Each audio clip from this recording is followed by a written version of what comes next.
Hola, soy Allen X y el día de hoy vamos a abrir un Brickhead de Lego Batman. Acompáñenme.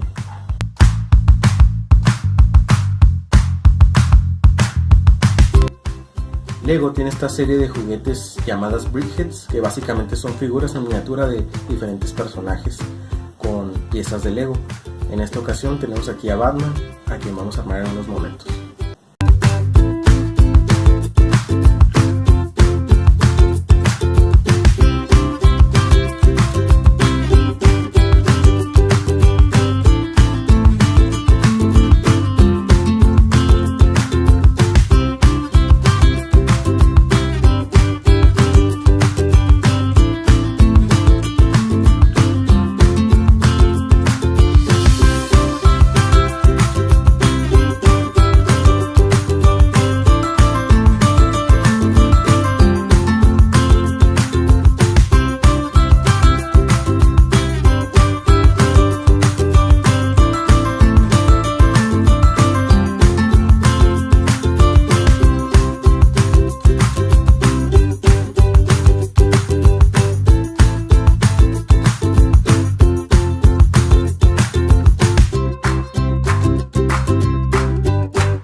Tenemos ya nuestro Batman terminado, y antes de despedirnos quiero mandar un saludo a Ever Tesla y a Josefina Martínez, que nos dejaron un comentario en un video anterior.